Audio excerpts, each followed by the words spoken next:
Hello everyone, it's Jamal Thomas. Welcome to the Progressive Soapbox. I hope you guys can hear me alright. Let me check my volume. I always check my volume. I probably should have checked myself before getting on. I'm in Aries Moon, forgive me.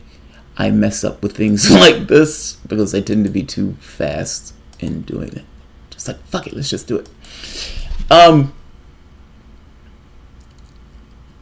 wasn't going to do a video today. I had been going for 3 days straight without necessarily sleeping, and I think today I just crashed. I couldn't function, and I'm laying down, and I'm watching. I'm looking through my Twitter feed, and if I'm being very honest, somewhat stoned, somewhat baked, and I come across an article by Theodore Fike. Is it Fike or Fike? Firk? Theodros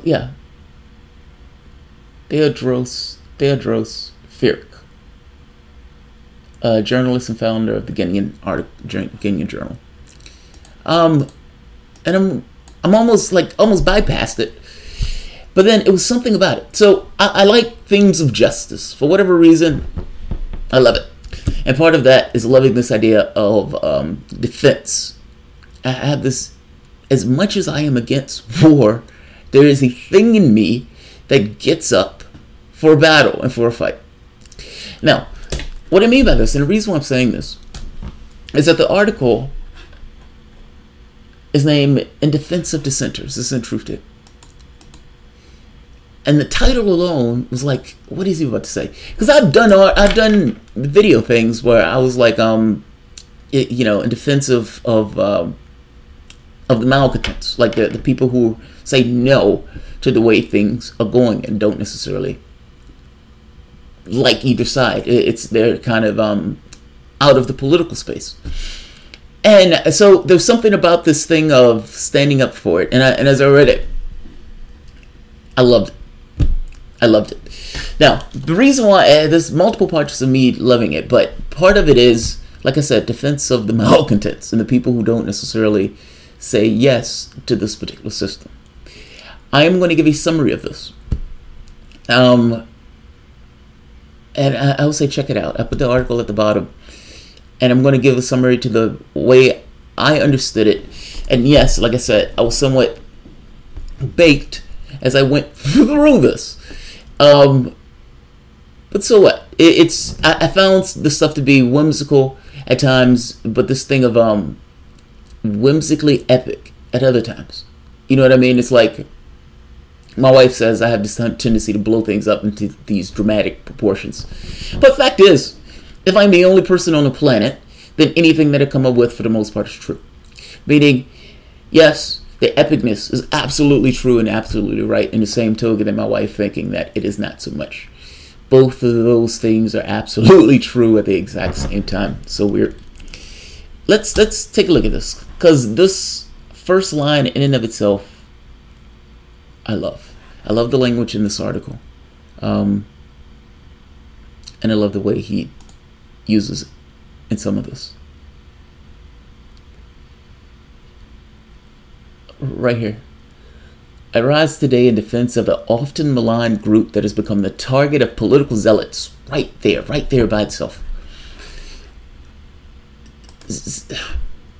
That was another way I wanted to start this.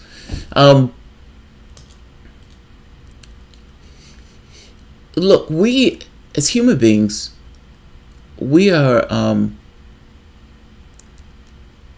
do I want to start this? There's a particular way I want to start this, because I love this, but I don't necessarily know if I want to go line by line in the article, even though the parts of it I do.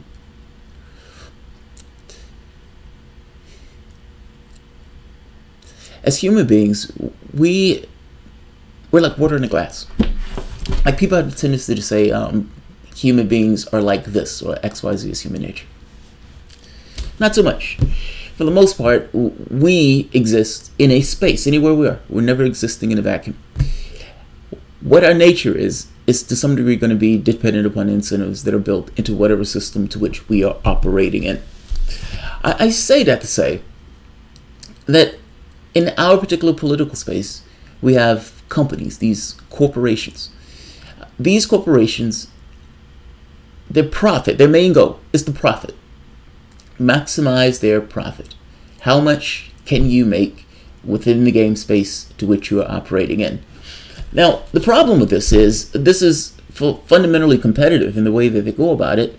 And in one of the main cases, profit is the main point, not whatever they're doing. Whatever they're doing is a stupid human trick designed in order to make profit. It's like a little machine, a little engine of sorts. Societal outcome or negative externalities is not necessarily taken fully into account. Meaning, if the main goal in this is to maximize their profit, and the main goal in this is to make profit, then if there's something that's adversely affecting the society to which these guys are operating, that's a secondary concern. The main concern is to make profit. Now, this is somewhat problematic, and we see this as being problematic in our society. The pollution in a particular waterway, plastic all over the place in our oceans. We're going to have more plastic than fish at some point. And yes, I'm talking about environmental concerns, but think of the tax cuts that get passed. Well, what do you think they're doing with that huge amount of cash that's accumulated from the standpoint of the 1%? They're putting that into politicians. They're putting that in to get certain policies passed. You have organizations that write legislation for politicians that essentially rubber stamp in order to push through. They're using their cash in order to get them more cash. Think of, for the moment, something like McDonald's. McDonald's goal is to make profit. Their goal is not necessarily to make hamburgers. Hamburgers is a stupid human trick that they use to make profit. So, what are they going to do? They're not going to give you the most nutritious product because the nutritious product costs more money for them to make. They're going to get pink slime or green slime and they're going to put it into a hamburger and then mix it together and they're going to give it to you. Because they're going to give you the least that they can slide into you that you're willing to give them money for. And in many respects, just the convenience of it is enough where people were willing to swallow stuff that's not necessarily the best off. Yes, you're going to get cancer in 20 years. And you're going to be shocked to shit that you got cancer. I don't know why. But that being said, that's not necessarily one of the things that McDonald's concerns itself with. Its concern is how can we make as much profit as possible. The person who's serving you that hamburger, yes, that person is not getting paid. Well, yes, that person is in a schmuck that they don't necessarily want to be in. And no, that person probably doesn't necessarily want to be at that job. You have a person who's unhappy serving you food that's probably going to give you cancer. Does the owner of McDonald's care about this? No, they don't. What about the hamburger itself? Animal agriculture at this point has become one of the leading causes of climate change. It's gross. Rivers and rivers of shit oozing through the society itself or through these various areas. They got to get rid of it somewhere. And not just that, the flatulence of the cow, again, leading driver of climate change. Does that factor into the number of the hamburger or into the cost of that $1 hamburger? No, it doesn't. Does the company care about it? No, it doesn't. Does the individual that's biting into the hamburger care about it? Probably not. Anonymous. And yet, real. I'm trying to make the point that the societal impact of the behaviors of the corporation matters less than it is to maximizing its profit, which is what its goal is going to do. Let's jump across to another one. ExxonMobil. ExxonMobil knew back even in the 80s that climate change was going to be an issue. Their reports, their scientists, came to the conclusion that climate change was going to be an issue. And like good capitalists, they buried that report, buried it, and attacked the science. Billions of dollars to attack the science. Now, 90% or so, what scientists, over 90-something% of scientists said this is real. Physical matter reality. This is not esoteric stuff. This is physical matter reality. People believe these scientists when they're telling them stuff about building a boat, building a car, building an air conditioner, building a heater, building stuff. The science to do that. They believe them. When we put a satellite in space and it has used relativistic equations in order to get the numbers just right in regards to where it is in relation to Earth. Oh, we believe it. But for something like this, not so much. They attack the science. This shouldn't be a political issue, and yet it becomes a political issue because, again, large amounts of cash ends up in the pockets of politicians, and they, of course, lean a particular way based on it. I'm making the point that there's an asteroid that's going to hit the planet. And what you have is, in this particular game space, organized in this particular way, a company that is burying science that will greatly adversely affect, or things that will adversely affect this population in order to maintain profit. Something, by the way, that's not real at all. Corporations are built to make profit. Societal problematic problems are a secondary factor. I bring this up because the thing that's supposed to hold back the night of these corporations in their pursuit of profit, especially when it traverses or goes across this idea of us as a population, are supposed to be the politicians. Meaning, we're told from the time that we were born that the political class and that these forces that are fighting one another, they're doing so because they're trying to hold back the night for certain things in our society. Meaning, the population needs and wants things, and the political space is supposed to be the avenue by which they exert that control. The society moves, it grows or expands depending upon the needs of the population itself. The political class and the people who you put in office, philosophically, in a schoolboy way of philosophy, should be to some degree the avatars of the public's will. We are told that these people are there fighting for the best interests of the public in this esoteric philosophical struggle with one another. That's what we're told. But is that true? Do you honestly believe that's true?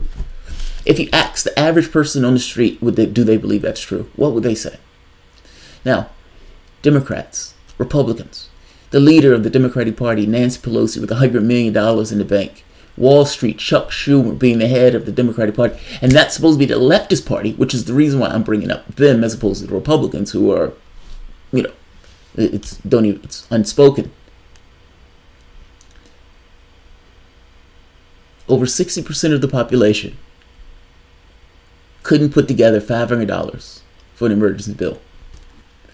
And the leftist party is led by a woman with $100 million in the bank. And Chuck Schumer with his millions, or whatever that number is. Is this really representation? Are they really representing the interests of the population?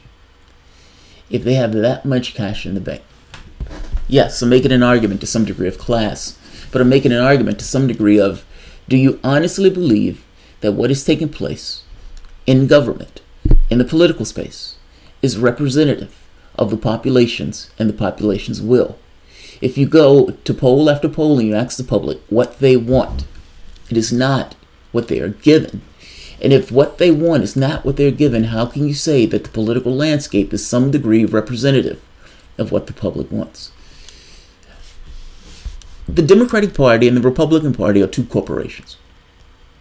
I bring up the other corporations in the other space because I kind of want to make this point that in the same way that their goal is to maximize their profit, the Democratic Party and the Republican Party, to some degree, their goal is not necessarily to maximize profit, but it is to some degree to stay in power. In order to stay in power, to some degree, they believe that they need to maximize a certain amount of war chests, cash.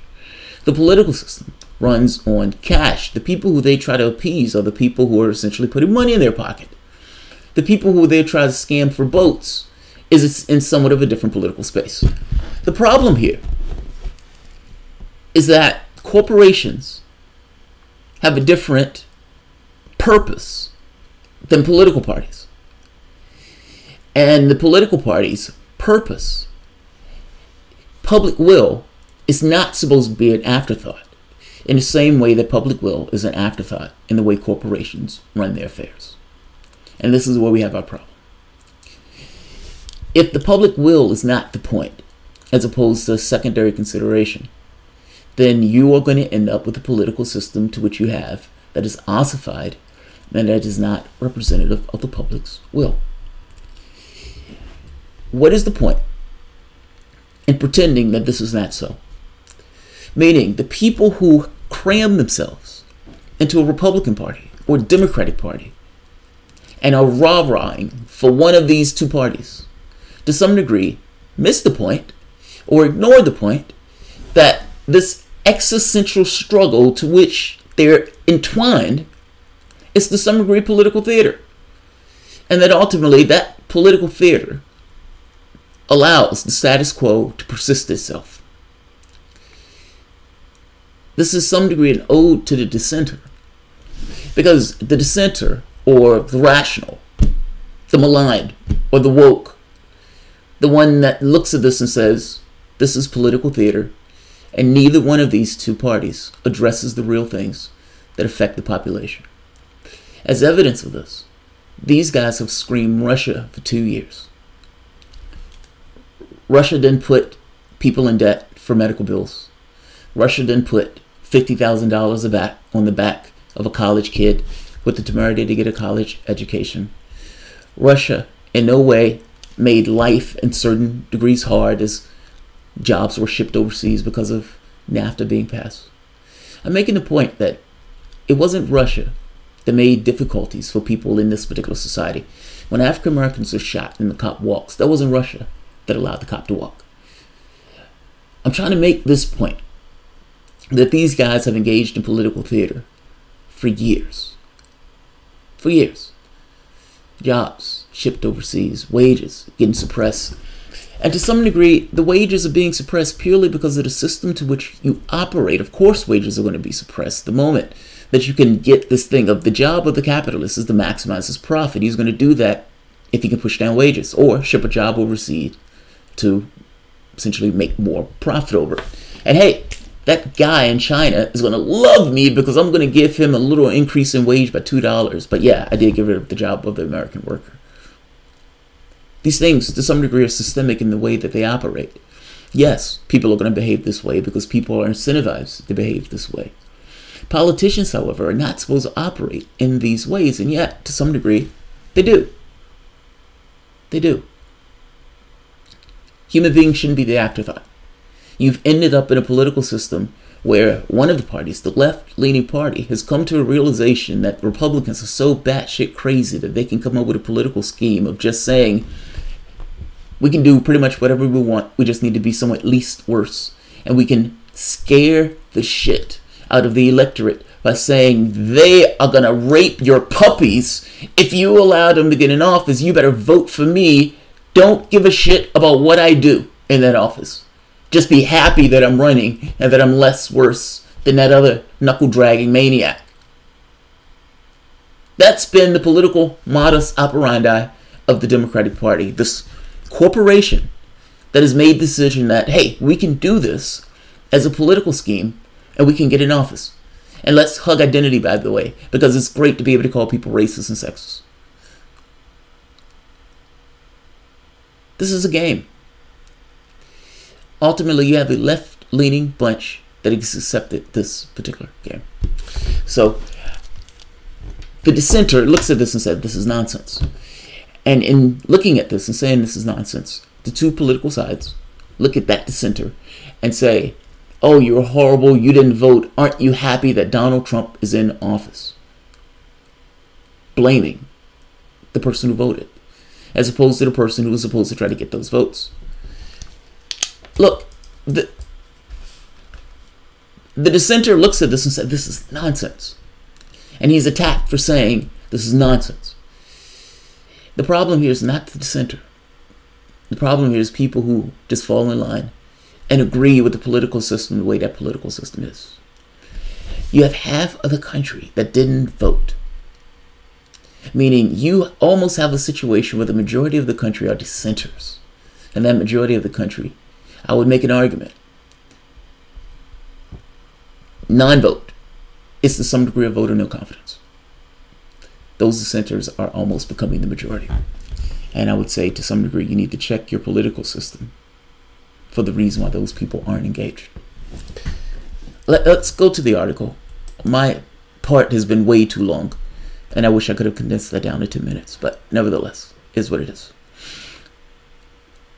I rise today in defense of the oft-maligned group that has become the target of political zealots and of too many Americans who are convinced that voting is a silver bullet to address social inequalities.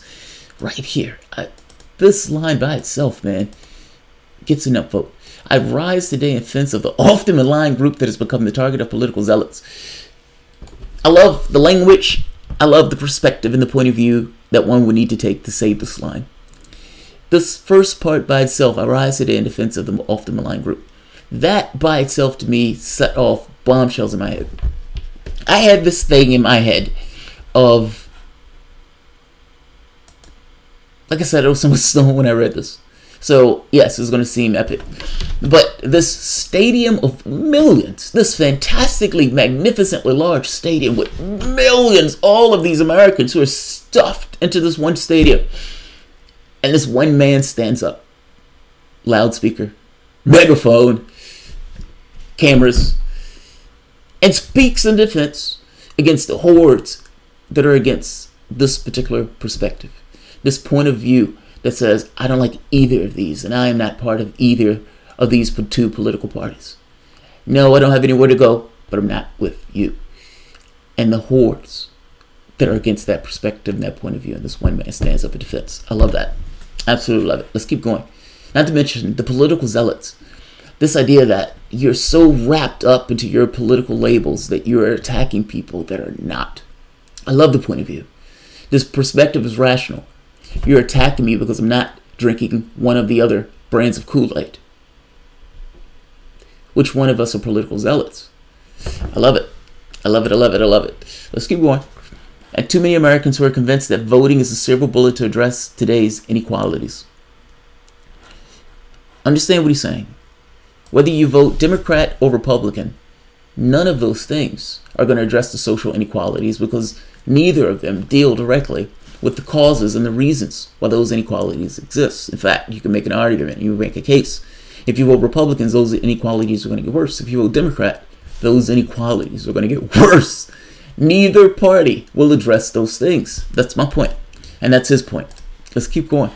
In today's political reality show, we're led to believe that Democrats and Republicans are engaged in an ideological death battle. Consequently, the divides between the two parties and their respective bases gets wider with each successive generation of voters.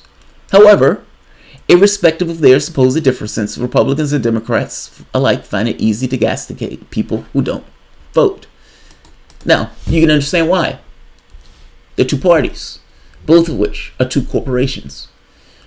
If you're a corporation, you can understand that you don't necessarily want competition. Competition sucks for you because it means that your product has to do something in order to balance out the competition as opposed to being the definitive thing that people are forced to buy. Now, we don't accept monopolies in our business space. Why? Why? Why don't we accept monopolies? Why don't we accept this kind of anti-competitive behavior in our business space? Because ultimately we want to give people choice. The moment that you take away that idea of choice, that company begins to have an outsourced influence on the way people go about their affairs. And the fact is, we try to avoid that particular behavior. I mean, after all, if you have one company that's supplying insulin medication, and that company could say, hey, insulin medication all of a sudden needs to have a 20 or 30% hike. If there's no competition, how do you prevent that business guy from doing that? How do you try to incentivize that guy to change and try to get better with successive generations if he was the only thing that was there that you could purchase from? You can somewhat see the problem there in regards to this behavior. Look at Google. Google getting to the point of just, like 70% market share, some insane amount of market share. When Google wanted to scrub Hillary Clinton, meaning people would Google search Clinton and emails, and they would get some phony, so they would send somewhere else. Whereas if you went to DuckDuckGo, you would get actual results. The increase in market share had an outsource influence on the population, especially when 70% of the population was going to one place for information. It's somewhat of a problem. Why do we allow it in the political space? These are two corporations. The Republican Party and the Democratic Party are fundamentally two corporations. If they wanted to, they could pick a person in a back room and have that person run with the public not having any influence at all in the decision. They don't do that because they don't believe their person would be able to get elected if that was true. Fact is, the Democratic Party and the Republican Party are not parts of government. They're corporations that essentially run the bus. Think of a bus driver. We're choosing a bus driver. Assume for the moment that the government is an edifice, like a bus. The choice of a Republican or a Democrat is effectively who's going to ride the bus, who's going to drive the bus for this or that faculty or thing that they need to essentially influence. But don't confuse the people who are driving the bus with the bus itself. The bus is something separate and distinct. The anti-competitive behavior in this case is not like oil preventing, solar panels from coming into effect because it would affect their market share. No, this is something different. This particular space, this political space, is supposed to be open and competitive. The public is supposed to be able to get their say, and that may mean that whoever's in there now may get taken out on a rail if the public doesn't like that person. If you can only have two modes of thought, you've effectively cut off part of the political space or part of the actual public's discourse and perspective by being anti-competitive in the way that you've gone about your affairs. Meaning, if I can keep two parties, then parties that may be anti-capitalist, parties that may be against the status quo understanding that the Democratic Party and the Republican Party has come to an agreement with of sorts. I can stop that perspective from getting on the ballot. And if I can stop that perspective from getting on the ballot and getting a real say, then I've limited the range of debate to these two things. Meaning, whatever we decide is reality. And the mainstream media, for all intents and purposes, is going to go along with that particular reality. And there is a cozy relationship between the millionaires and billionaires that run the media or own the media, and the political space, and the millionaires and the billionaires in the political space, and the way that these two items or these two branches go back and forth. We allow monopolies in a political space. Two parties. We don't have this kind of percentage-based representation, where if you have 5% of the population that agrees, you get a certain amount of the proportional representation. We don't have that. We have a cutthroat political space, meaning these two naturally, logically, will try to cord off the range of debate. Right here. He's right. As corporations, this is how they behave because this is what they need to succeed in their particular space. You can see the problem here. The range of debate should be wider, especially when you've gotten to the point where if you talk to the public itself, the political space is out of alignment with what the public actually wants. Let's keep going. This is a form of victim blaming and stems from misplaced frustrations. In 2016 alone, more than 100 million people skipped the presidential election. This act of absentia is viewed by some as apathy and dereliction of civic duty. However, what some see as evidence of sloth, I see as a show of dissension. Our political system is a charade mixed with a heavy dose of fiction, so people who choose to sit out the election may well decide to opt out of the farce instead of opting out of a racket. Oh, I love that. I love that. I love that. I love that. They decide to opt out of theater. How do you view this reality? Now, if the person believes what they're saying, then they're participating in a certain show of fiction, somewhat of a charade. If they opt out, from the perspective of a person who's opting out, they opt out of theater, not out of something that's actually taking place. I love that. I love that. Gets down to this thing of their perspective of events. Hey, which one is more true? I would argue that the person who's opting out of the charade is actually even more true. I believe is more true. For example, why do they believe Paul Ryan is a Christian? Why? Why? How on earth can anyone with even a schoolboy's understanding of the Bible come away with the conclusion that any Republican can actually and honestly be a Christian? Jesus, who said, or the Bible is making this point of, it's easier for a a camel to go through a head of a needle than a rich man to get into heaven. And you have a party who worships at the foot, at the altar of how much money can we put in our pocket, in our gullets. Paul Ryan being one of the leading figures for this particular demographic. How can you know that and still say, call yourself a Christian? God, I don't understand it. But the media looks at this and accepts this as if it's actual reality.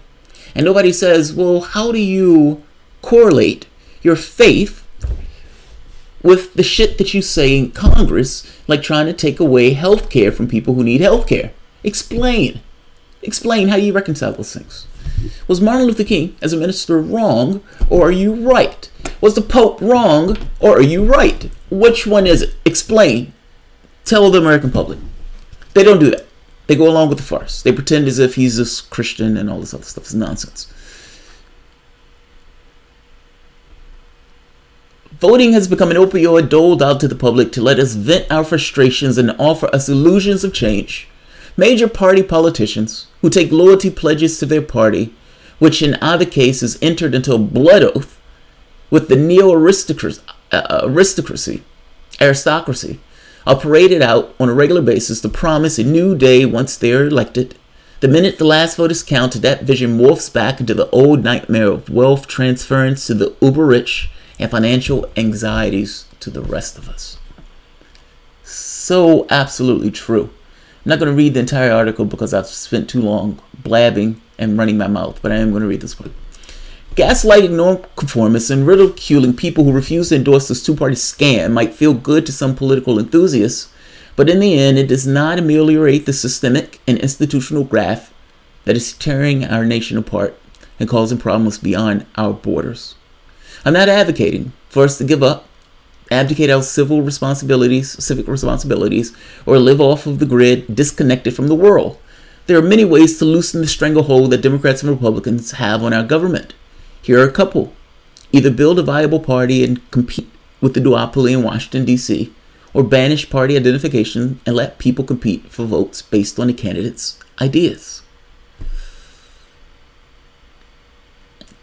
Yeah, people still accrue around of an idea. I don't know if people will stop, even if you get rid of the labels. They still may, it may even make them harder to identify. Our political apparatus is broken and in need of a major overhaul. It is time for us to stop viewing the politics as sport and stop believing in the restricted ballots offer. And the restricted ballots offer a real choice. If we want a government that works for us and a democracy that represents all of a few, we must focus on the disease instead of obsessing about the symptoms. We must also place our onus where it belongs, on the perpetrators rather than blaming the victims. Agreed. Shouldn't blame the victims in this case. I think victims might be a little strong. But his point is very fair. I've heard people make this case, like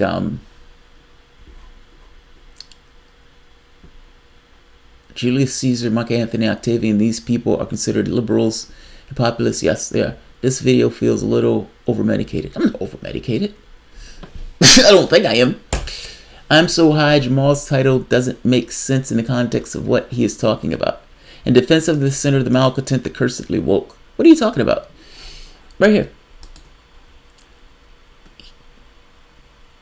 He's making this point that the people are attacking they're attacking people who are advocating themselves out of the political process. People who said, I want to be part of it. They're being attacked. Aliens. Paul Ryan is a sociopath. Ayn Rand and Jesus are mutually exclusive philosophies. Yes, Luca. And for whatever reason, nobody ever says anything to him about that. They just let it ride. Dude, the title of your video. The title of my video works. What am I missing? In defense of the dissenter, the malcontent, the cursedly woke. What am I missing? The title is wrong?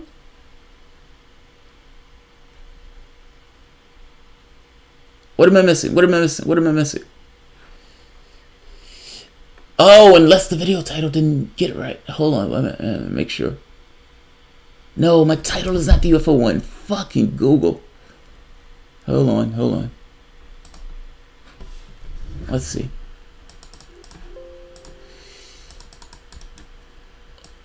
Unless Google didn't update the page. Oh, bastard. Hold on. Let me check it.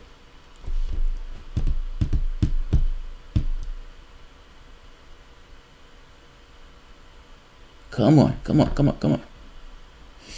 Oh, Google, you bastard. Hold on.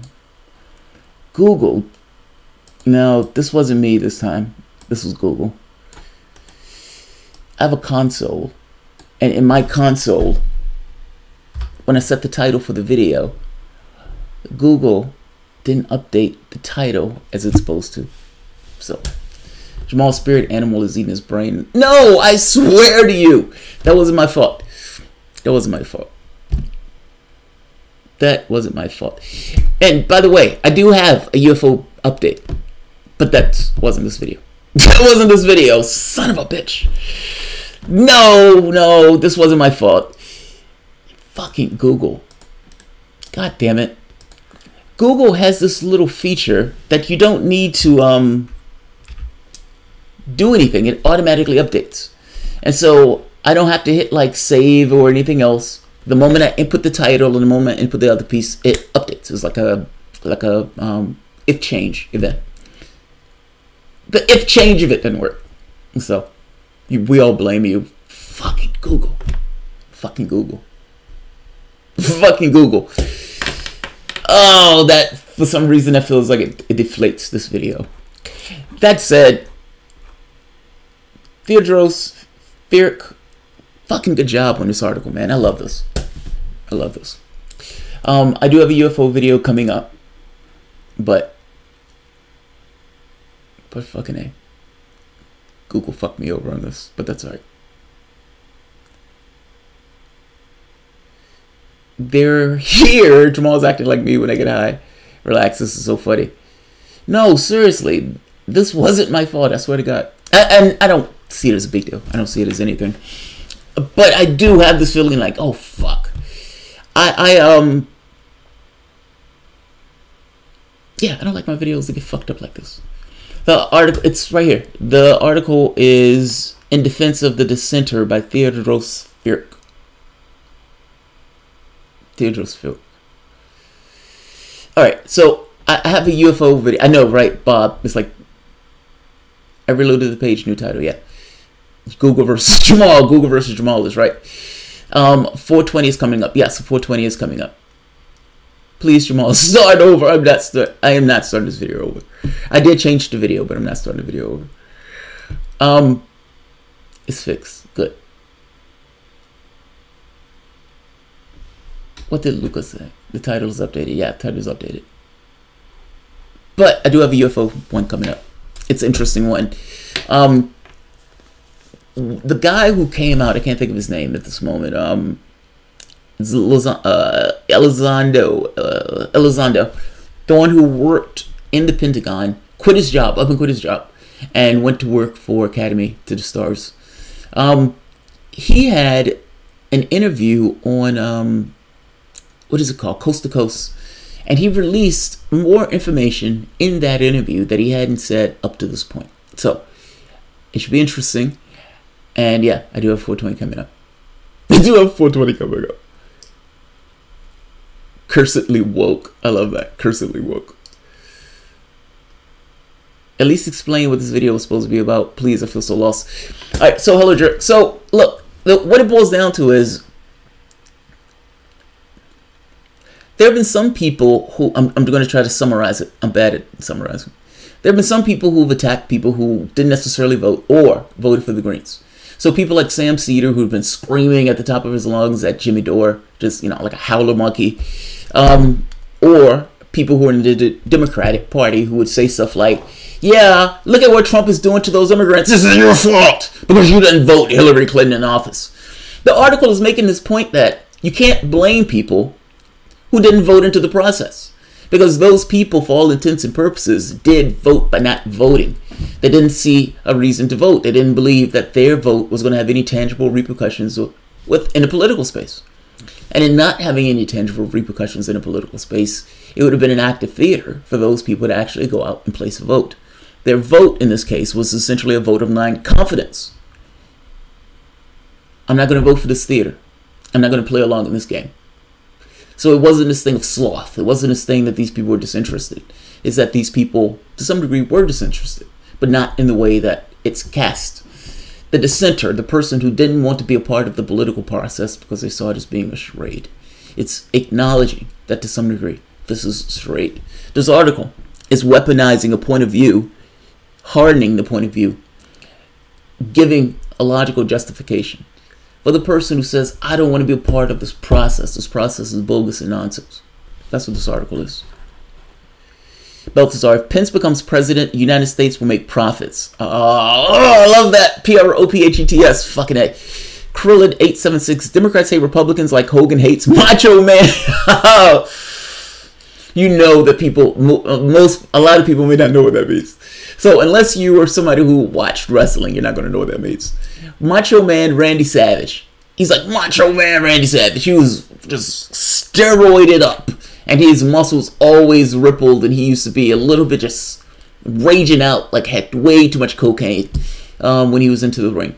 And Hulk Hogan, who was this kind of all-American hero, Hulk Hogan, eat your vitamins, say your prayers, you're an American, you know, that type of stuff. And these two, I remember these two got into a fight one time. And this was this epic showdown of Macho Man Randy Savage versus the all-American Hulk Hogan. Like, it was this fucking awesome, phenomenal thing. I think it was WrestleMania. And regardless of all of the emotions that was ginned up in this fight, it was utter theater. Like, none of it was real. Like, this is the point. Like, you had people who were watching wrestling. They used to love wrestling, and they didn't know at the time that wrestling was fake. Fucking amazing. You're right. I love it. Democrats don't understand the power that is the warrior. The power that is the warrior. I love that. Should not blame people for not being able to see into the future. Quincy H. It's a little bit more than that, Quincy H. I mean,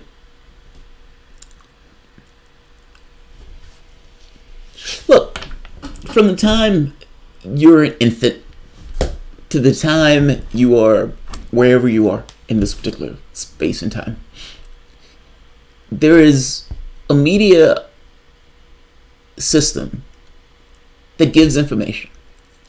And that information for you becomes your world. It's all that you know. Meaning, from the time you're a child to the time you grow up, everything that you know from the standpoint is coming from some form of media. You are not in those places where things are taking place. You don't have all of the information from behind the scenes. You don't know all of the machinations that are involved in the process. And yet, you form opinions on these things. And in many respects, form hard opinions on these things. Some of us have started to question that system. And ask the question of, well, wait a minute, how do I know that? And you ask that question of how do I know that because of the avenues to which you're being pushed. Now, the parties themselves have taken dispositions that are not in alignment with the public. I mean, if you ask the public, should people have health care? The public would say yes. If you ask the public, should people have to have $50,000 on their backs to go to school? Especially when you explain to them the repercussions for that from the standpoint of the society. If you show the public the actual distribution of cash, meaning the skew from the standpoint of the wealth versus everyone else, if you show them the actual poverty, I'm making the point that the media doesn't actually show people reality, per se. They show people the reality of maybe a top 10%. You have billionaires that own a company with a bunch of millionaires in its employment. And those bunch of millionaires, talking heads, show you a particular reality, and they give you a particular perspective. And they tell you that that perspective is the perspective. And perspectives outside of this particular perspective are some degree aberrant. These guys are conspiracy theorists. These guys are something else. Why? Why are they conspiracy theorists? Because they are not taking on the perspective that we told them to take on. Hey, it sounds a little bit self-serving that you can call those people conspiracy theorists because they don't take on your particular opinion. Just so happens to be that way. It's just happened to be that way. Yeah. Yeah.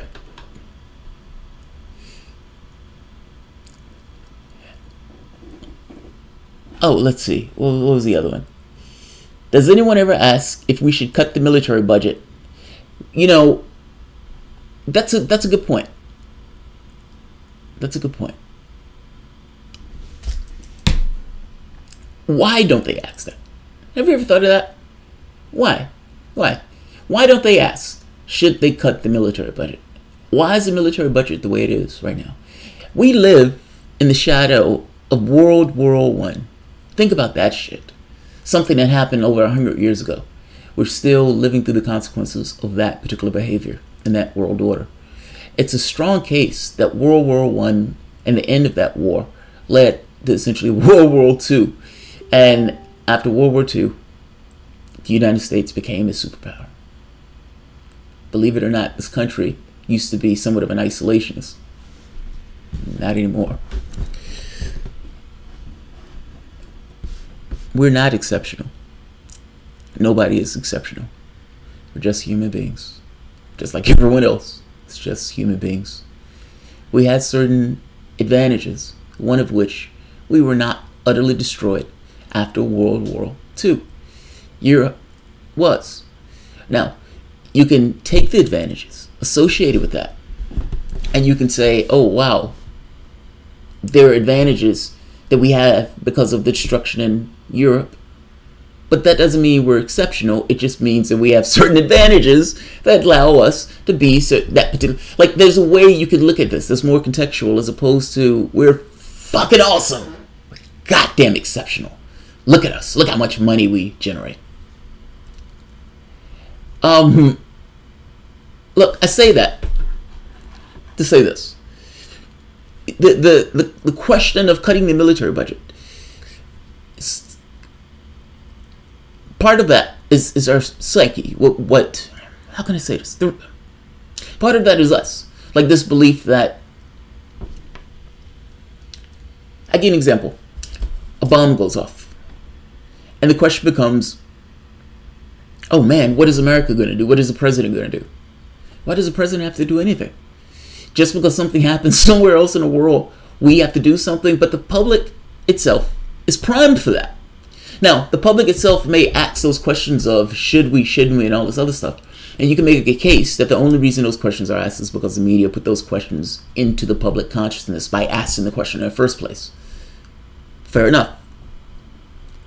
But the public has this kind of consciousness to some degree of America as a superpower. And yes, it's true that the media asks those questions and the media could not ask those questions, in which case you may get a different opinion of the public. But this is not fully just the political and media class. To some degree, people have been primed into this idea of us as a superpower. I don't know how Britain saw itself when it was on the decline. Like, I don't know how the British public looked at that stuff. Did they still look at themselves as this kind of magnificent empire, in which case things come up in which, so they, what is Britain going to do? I don't know.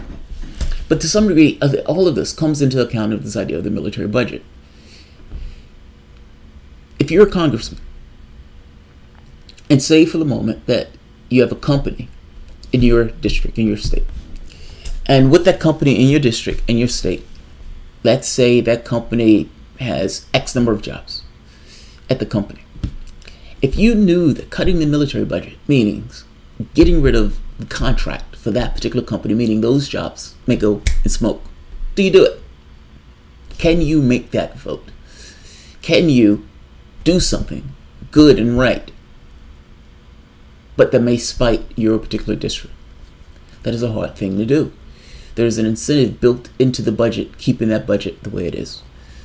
But that is indeed what needs to take place. That budget saps up so much money. I mean, $700 billion? That's fucking bananas. That's fucking bananas. That makes no fucking sense. It makes no sense. Nope, for years, World War II was taboo to talk about in Britain. I didn't know that. Like the Pentagon misplacing trillions. Yeah, it's amazing It's amazing. Like that money. The money. Is that a stylized alien? See all t-shirt tomorrow. No. This is a vacation shirt. This is a vacation shirt. Did you receive an email about the French stuff, Catalyst? I did not. Look, my email address is at the bottom. It's jamalbiz@gmail.com. It's at the bottom. Just look at the bottom of the video. Look at the bottom. Yeah, that is each year. My media, fuck man, media is disgusting. When Donald Trump went to Helsinki, they fawned over this idea that any kind of association with Russia in this way was somehow treason. Utterly treason. Now, I like what happened in Helsinki. Donald Trump needs to talk to Vladimir Putin. I'm of the belief that I don't want these two countries being in hostilities with one another. I don't want it. They call it treason, debasing America, all of this nonsense. And they act as if America has this holy moral high ground. Hey, it's nice that Vladimir Putin chose to talk to the American president, seeing as America went into Iraq and killed 1 million people. I mean, fuck, man. Felt like monsters. Can't believe Vladimir Putin would be nice enough to talk to the American president. I mean, after all, this country was full of killers. Please tell me you see what I'm getting at here. They were like, oh, how dare he's touching the president, Vladimir Putin's hand. The guy used to work for the KGB. Oh, fuck. He's a thug. He's a this. He's a that. They never talked their way about Bush. Bush killed 1 million people. They never talked their way about Obama. Obama killed thousands with flying killer robots. Not to mention going into one country after another without any level of authorization by Congress or international courts. Just saying.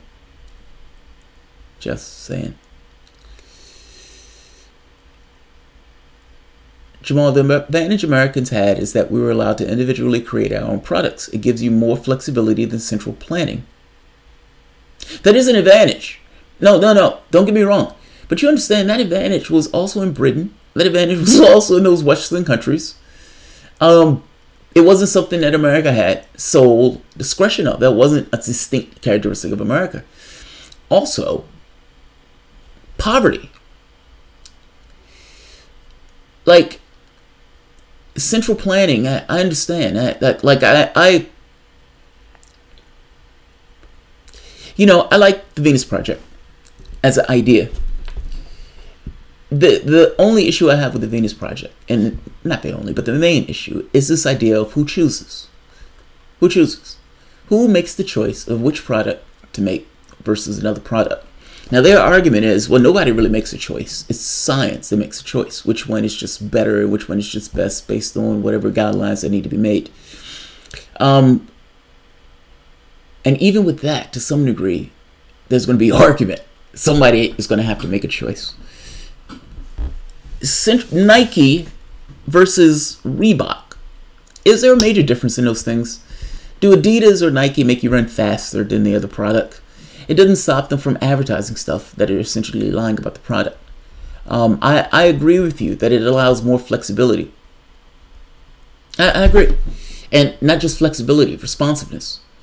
Meaning this being able to change and so forth. The problem with that comes in this idea of there's a certain competitiveness that's associated with it, and they were doing the same thing. Like iPhone, 1, 2, 3, 4, 5, 6. Are they really that different? like these companies are coming out with essentially the same product over and over and over again with minor differences, and they're selling them for God knows how much cash. They're negatives. I guess that's what I'm saying. That doesn't make you exceptional. That's all I'm saying. Yeah, I'm going down a rabbit hole.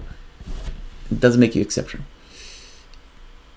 All the open-minded and compassionate people advocating for war. I know, it is so fucking weird. Gabe Romero. It's like they're saying a humanitarian war. Like we need to go in and kill some people in order to save some people. Love it. Absolutely love it. Gatorade H2O. Gatorade H2O. Don't drink the Gatorade. That's funny. Israel needs to be nicer to Palestinians. They're here. Fuck. That's less than that. I mean, there's more to it than that. There needs to be more than that. Apple has to keep its foreign slave labor employed somehow, Jamal. I know, right? I love the foreign slave labor employed. I love that. Fucking A, I love that. All right, let me end this. I want to do the video with the alien stuff. But Theodos, good article, man. Very good article. I'm putting the article at the bottom. I am not taking credit for that fuck up. That was Google's in regards to the name.